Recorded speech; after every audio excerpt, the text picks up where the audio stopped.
Hello friends, welcome back to my channel Passion for Literature। और आज इस video में हम बात करेंगे यूजीसी नेट के जो लास्ट ईयर क्वेश्चन सीरीज जो चल रही है उसमें ये 12th वीडियो है। और उससे पहले जो लास्ट ईयर क्वेश्चंस के 11th वीडियो मैंने बना दिए हैं वो भी जाके आप देख सकते हो। और ये इस वीडियो में हम बात करेंगे एक ऐसे क्वेश्चन के बारे में, इसमें डिटेल एनालिसिस इस क्वेश्चंस का हम करेंगे, जितने भी वर्क है उन वर्क के बारे में बात करेंगे। और इस क्वेश्चन को मैं डिटेल में इसलिए लेके आई हूँ क्योंकि इसके थ्रू आप रॉबर्ट ब्राउनिंग का और उनके वर्क्स के बारे में डिटेल में आपको चीजें पता चल जाएंगी। क्वेश्चंस एज इट इज तो आता नहीं है, हो सकता है, लेकिन उसको घुमा फिरा के उस क्वेश्चन से ही रिलेटेड और बहुत सारी चीजें होती हैं वो आपसे पूछ ली जाए। और रॉबर्ट ब्राउनिंग अपने आप में ही बहुत इंपॉर्टेंट जो है पॉइंट है, और उसको अपने आप में एक आपको पूरा प्रिपेयर करना है ब्राउनिंग को। तो इसलिए मैं इस क्वेश्चन को डिटेल में एनालिसिस कर रही हूँ। और रिसेंट का ही क्वेश्चन है, 2023 का क्वेश्चन है, तो वो पूरा आज हम करेंगे इस वीडियो के अंदर। और मैं जो यूजीसी नेट के लास्ट ईयर क्वेश्चन सीरीज में, उसमें मैं हर टाइप के वीडियोस आपके लिए लेके आ रही हूँ। जो क्वेश्चंस हैं उसमें मैं एक एक क्वेश्चन का डिटेल एनालिसिस भी लेके आ रही हूँ, या सिंपल आंसर का एक्सप्लेनेशन है वो भी लेके आ रही हूँ, या कुछ वीडियोस ऐसे हैं जिसमें मैंने एक्सप्लेन नहीं कर रखा। बहुत सारे बच्चे ऐसे होते हैं जिनको एक्सप्लेनेशन नहीं करनी होती, उनको सिर्फ क्वेश्चन आंसर करने होते हैं, तो उस टाइप के भी वीडियो हैं। इसके साथ साथ मेरे चैनल पे अभी तक एक यूजीसी नेट की जो क्विज चल रही है उसमें मैंने 200 प्लस क्वेश्चंस अभी तक डाल दिए हैं, तो वो भी आप जाके कर सकते हो। तो इस तरह से ओवरऑल आप हर टाइप के क्वेश्चन प्रिपेयर कर सकते हो।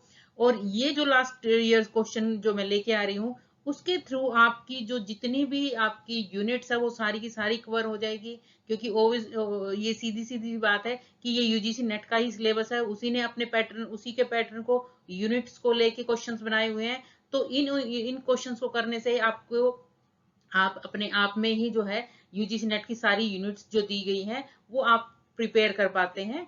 और उसके साथ साथ जो राइटर्स हैं जो कि रिसेंट के 2 और 3 इयर्स में पूछे जा रहे हैं, चाहे वो पोइट्स हैं, ड्रामेटिस्ट हैं, नॉवलिस्ट हैं, तो वो भी मैंने डिटेल जो है अपने चैनल पर डाल रखे हैं। जैसे जो बैन ओकरी हो गया, चेनवा अचेबे हो गया, उसके साथ साथ टोनी मॉरिसन है, बुची अमिचेता है, ऐसे ऐसे राइटर्स डाल रखे हैं जो कि रिसेंट में पूछे जा रहे हैं। उसके बाद जो समरीज जो रिसेंट वर्क में पूछी जा रही है, जो वर्क्स की, वो भी मैंने डिटेल समरीज मैंने डाल रखे हैं, वो भी आप जाके देख सकते हो। उसके साथ साथ कुछ राइटर्स ऐसे हैं जैसे 10 वर्क्स के हिसाब से मैंने शॉर्ट वीडियो भी डाल दिए हैं, वो भी आप जाके देख सकते हो। विलियम वर्थ के ऊपर जो है शॉर्ट वीडियो है, उसके साथ साथ आपका रॉबर्ट फ्रॉस्ट की पोवर्टी के ऊपर है।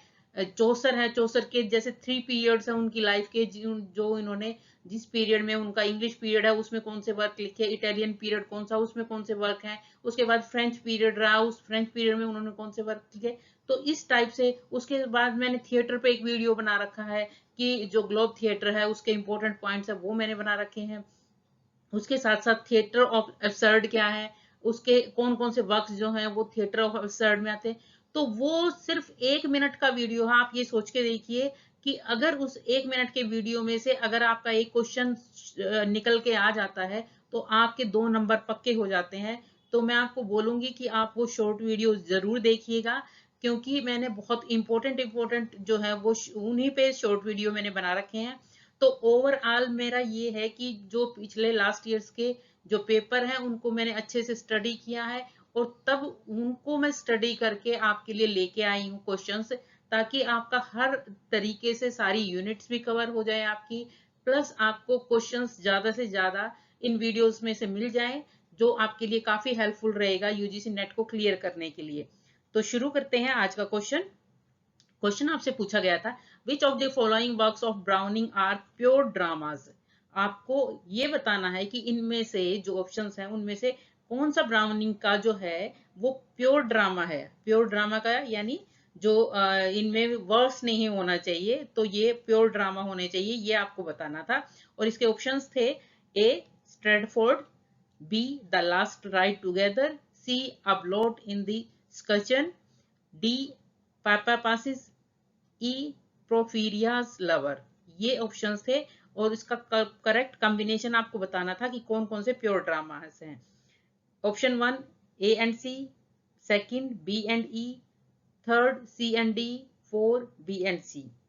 और जो इसका राइट आंसर था आंसर नंबर 1, यानी A एंड C जो है वो प्योर ड्रामास हैं, बाकी नहीं है। इसके साथ साथ अगर आप क्वेश्चन को ध्यान से देखेंगे तो मेरे ख्याल से सबने ही द लास्ट राइड टुगेदर जो है वो ब्राउनिंग की पढ़ी होगी और सबको ही पता होगा कि एक पोएम है द लास्ट राइड टुगेदर।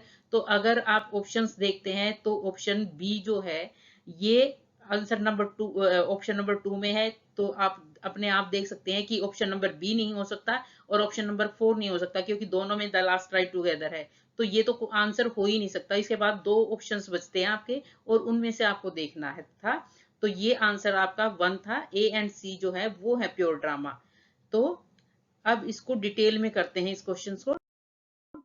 सबसे पहले रॉबर्ट ब्राउनिंग के बारे में एक शॉर्ट इंट्रोडक्शन मैं आपको दे देती हूँ। रॉबर्ट ब्राउनिंग जो है वो बोर्न हुए थे 7 मई 1812 में और उनकी डेथ हुई थी 12 दिसंबर 1889 को। और जो यूजीसी नेट के क्वेश्चंस जो आपको पूछे जाएंगे वो हो सकता है आपको राइटर्स दे दिए जाएं विक्टोरियन पीरियड के या पोइट्स दे दिए जाएं विक्टोरियन पीरियड के और उनको क्रोनोलॉजी में आपसे पूछ लिया जाए। एक राइटर को आपको बहुत टाइप से स्टडी करना होता है, आपको मेमोरी में रखना होता है कि वो कौन से पीरियड का है, प्लस उनकी ईयर ऑफ बर्थ और डेथ ऑफ बर्थ, क्योंकि क्वेश्चंस आजकल यूजीसी ने डायरेक्ट ना पूछ के क्रोनोलॉजी में पूछ रहा है। तो इसका मतलब आपको ईयर ऑफ बर्थ याद रखना है, ईयर ऑफ डेथ भी याद रखना है। उसके साथ साथ कि आपको कोरिलेट करना है कि ब्राउनिंग के साथ और कौन कौन से पॉइंट्स हैं, क्योंकि हो सकता है कई सारे पॉइंट्स आपको दे दिए जाए और उनकी क्रोनोलॉजी पूछ ली जाए। तो एक क्वेश्चन के बहुत सारे तरीके हैं जो यूजीसी नेट पूछ लेगा। क्रोनोलॉजी में राइटर्स को पूछ लेगा, उनको हो सकता है पॉइंट्स को उनकी जो है डेट ऑफ बर्थ के हिसाब से पूछ ले, या हो सकता है क्रोनोलॉजी में अभी जो रिसेंट में पूछ रही है यूजीसी नेट, वो हो सकता है डेथ के हिसाब से क्रोनोलॉजी पूछी जाए कि कौन सा पहले एक्सपायर और कौन सा बाद में, ये भी हो सकता है। उसके साथ साथ हो सकता है कि पॉइंट्स दे दी जाए अलग अलग राइटर्स सॉरी पॉइंट्स की, और पॉइंट्स दे दी जाए और उनको मैच करना आपको आ जाए, तो इस हिसाब से भी क्वेश्चन आ सकता है। तो आपको हर टाइप से प्रिपेयर करने हैं क्वेश्चंस कि जो मोस्टली जो रिसेंट का पैटर्न है वो क्रोनोलॉजी में ही चल रहा है। सिर्फ एक चीज लर्न करने से काम नहीं चलेगा, आपको बहुत सारी चीजें एक साथ लर्न करके चलनी पड़ेगी, तब आप यूजीसी नेट क्लियर कर पाएंगे। उसके बाद जो है इंग्लिश पोइट है, प्ले राइट है, उसके साथ साथ सबसे इंपॉर्टेंट जो रॉबर्ट ब्राउनिंग जाने जाते हैं वो ड्रामेटिक मोनोलॉग के लिए जाने जाते हैं, और ये बहुत ही ज्यादा फेमस है विक्टोरियन पोइट्स के अंदर। One of the important Victorian poet है रॉबर्ट ब्राउनिंग। और इनको जो स्पेशली जो इनके जो राइटिंग्स होती है वो आयरनी के ऊपर होती है, करेक्टराइजेशन के ऊपर होती है, और इनकी जो पोइट्री होती है, जो वर्क्स होते हैं, उनके अंदर डार्क ह्यूमर होता है, सोशल कमेंट्री होता है, हिस्टोरिकल सेटिंग्स होती है इनके वर्क्स की। तो डार्क ह्यूमर पे या डार्क कॉमेडी पे मैंने एक लिटरेरी मूवमेंट करके एक वीडियो डाल रखा है, उसके अंदर मैंने डिटेल में एक्सप्लेन कर रखा है कि डार्क ह्यूमर या डार्क कॉमेडी क्या होती है, डार्क रोमांटिसिज्म क्या होता है। तो वो आप जाके देख लेना, मैं डिस्क्रिप्शन में उसका लिंक डाल दूंगी। उसके बाद इनकी सबसे पहली अर्ली लॉन्ग पोइम। अब क्वेश्चन यहाँ से देखो, एक एक पॉइंट्स में ऐसा लेके आई हूँ जहां से क्वेश्चंस बनेंगे। जैसे सबसे क्वेश्चन ये भी पूछा जा सकता है कि आप जो रॉबर्ट ब्राउनिंग की जो लॉन्ग पोइम्स हैं वो कौन कौन सी है। तो इनकी लॉन्ग पोइम है पोलिन, जो कि पब्लिश हुई थी 1833 के अंदर, और उसके साथ साथ ये है पैरासिलस, ये भी पब्लिश हुई थी 1835 के अंदर। ये जो है ये इनकी स्टार्टिंग की लॉन्ग पोइम्स हैं, लेकिन जो इनको रेपुटेशन मिली थी एज अ पोएट वो उनको मिली थी 1840 में, जो इनकी पोइम आई थी सोर्डिलो, उनसे मिली थी। तो आपको ये चीज ध्यान रखनी है कि स्टार्टिंग की पोइम कौन सी थी, लेकिन इनकी जो रेपुटेशन जो बनी थी वो कौन सी पोइम से बनी थी। उसके बाद 1946 के अंदर इन्होंने इनकी जो है मैरिज हुई थी एलिजाबेथ बैरेट के साथ, और उसके बाद ये इटली चले गए थे। उसके बाद जब एलिजाबेथ की डेथ हो गई थी 1861 के बाद, उनके बाद जो है इनका जो पब्लिश हुआ था वर्क वो था मैन एंड वीमेन, जो कि 1855 के अंदर पब्लिश हुआ था। उनका जो ड्रामेटिस परसोना जो है 1864 के अंदर पब्लिश हुआ था। ये जो है उसके साथ साथ इनकी एक बुकलेट एपिक पोइम भी है, ये है the ring and the book, जो कि पब्लिश हुई थी 1868 और 9 के बीच में।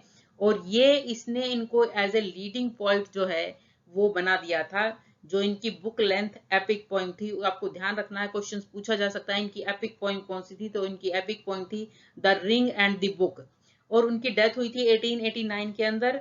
उसके साथ ही इनको ये माना जाता था कि ये एक सेज हैं, एक फिलोसफर पॉइंट है, और ये जो है बहुत ज्यादा फेडअप थे जो विक्टोरियन सोशल और पॉलिटिकल कंडीशंस थी उस टाइम पीरियड की, उससे।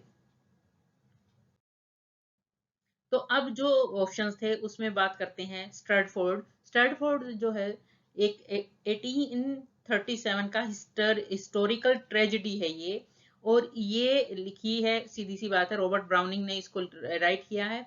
और इसके अंदर जो स्टोरी दिखाई गई है वो दिखाई गई है कि एक जो लॉर्ड स्ट्रैटफोर्ड जो था उसका कैसे डाउनफॉल होता है और कैसे उसकी एग्जीक्यूशन होती है, उसको फांसी दी जाती है।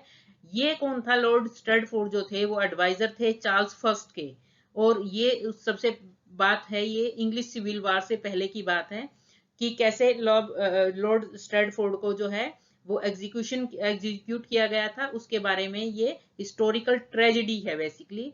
तो क्वेश्चन यहाँ से भी एक बन सकता है कि जो स्ट्रैटफोर्ड है बेसिकली वो कौन किस टाइप का वर्क है, तो बेसिकली ये एक हिस्टोरिकल ट्रेजेडी है। और ये जो है इस प्ले को जो पहले परफॉर्म किया गया था, स्टेज पे परफॉर्म किया गया था, ये किया गया था कॉन्वेंट गार्डन थिएटर लंदन के अंदर, इसको परफॉर्म किया गया था। और इसके अंदर जो ओरिजिनल जो जिनको कास्ट किया गया था कैरेक्टर्स को, वो थे विलियम मैक्रेडी, और विलियम मैक्रेडी जो है उन्होंने प्ले किया था कैरेक्टर स्ट्रैटफोर्ड का। ये कहता है ये सबसे लास्ट प्ले था जो प्री विक्टोरियन इरा के अंदर जिसका की प्रीमियर हुआ था, जिसको की प्ले किया गया था।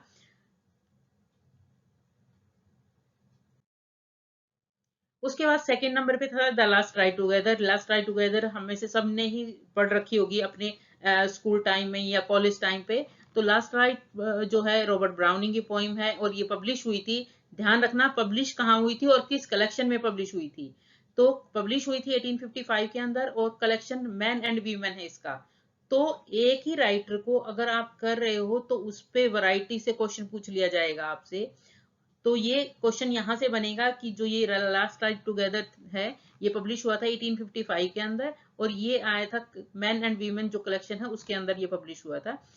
और इसके अंदर जो है फेमस जो ड्रामेटिक मोनोलॉग है जो ब्राउनिंग का, वो उसके ऊपर बेस्ड है ये। इस पोइम के अंदर जो है स्पीकर जो है वही बोलता है, और ऑथर का जो है वो कोई रोल नहीं है इसके अंदर। और उसी के थ्रू जो है जिस हिसाब से स्पीकर का जो ड्रामेटिक मोनोलॉग है उसी के थ्रू, उसके वर्ड्स के थ्रू ही हमें पता चलता है उसके कैरेक्टर के बारे में, उसकी इनर फीलिंग्स के बारे में।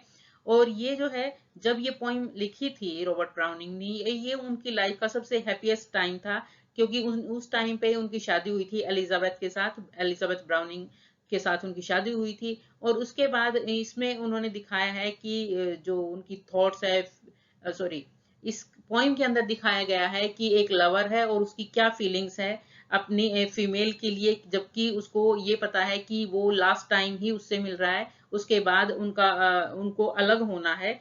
तो वो एंड पॉइंट पे जो है उनका कैसे रिलेशनशिप है वो दिखा रखा है।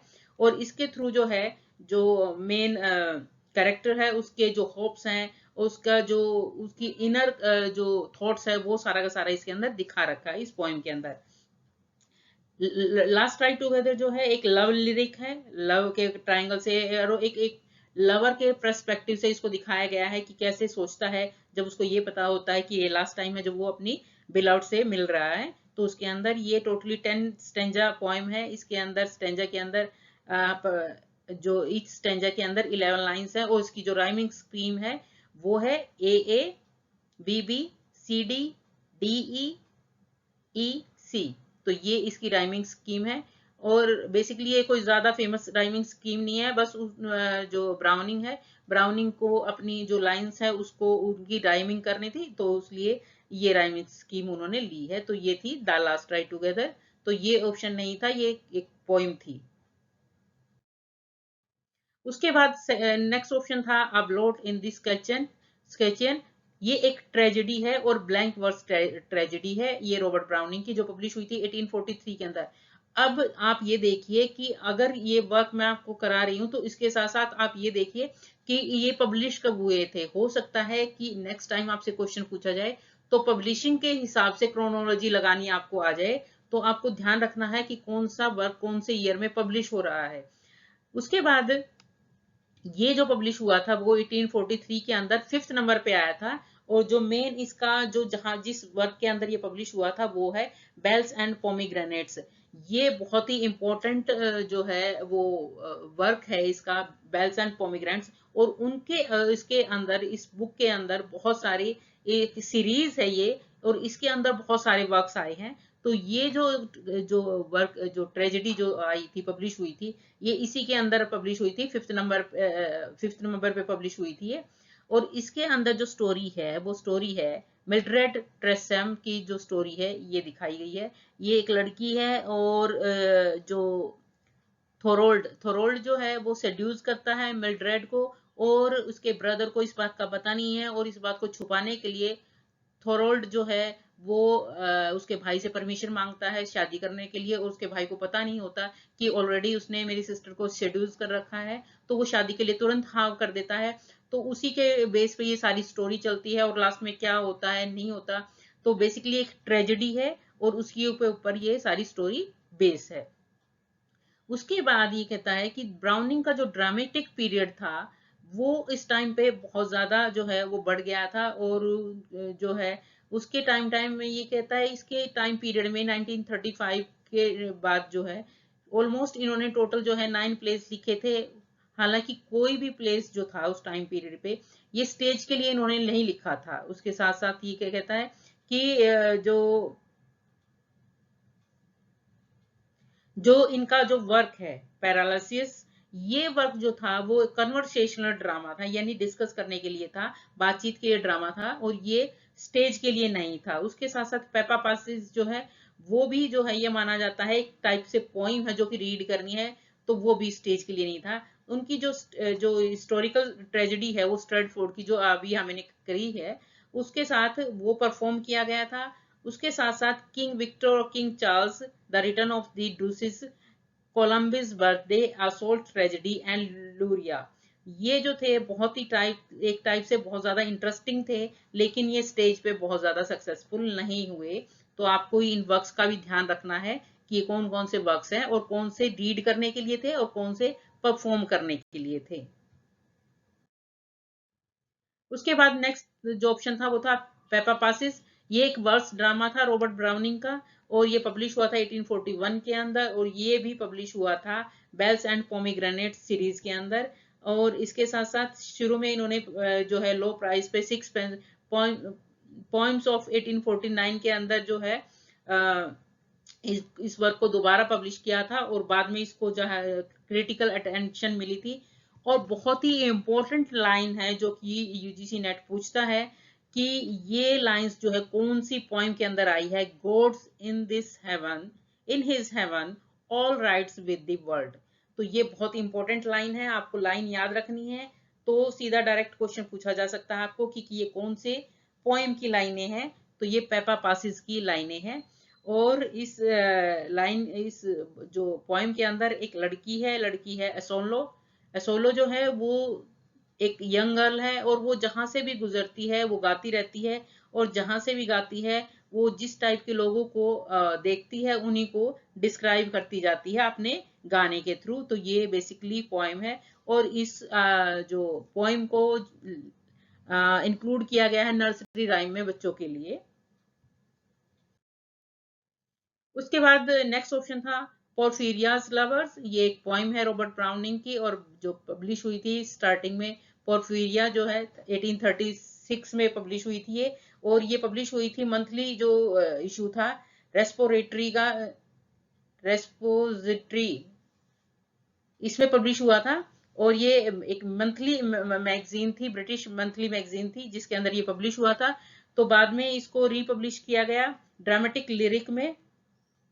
और उसके साथ साथ ये जो इसका नाम जो था एक्चुअली, ये इसका पोर्फिरियाज लवर, ये नाम इसको नहीं दिया गया था 1863 तक।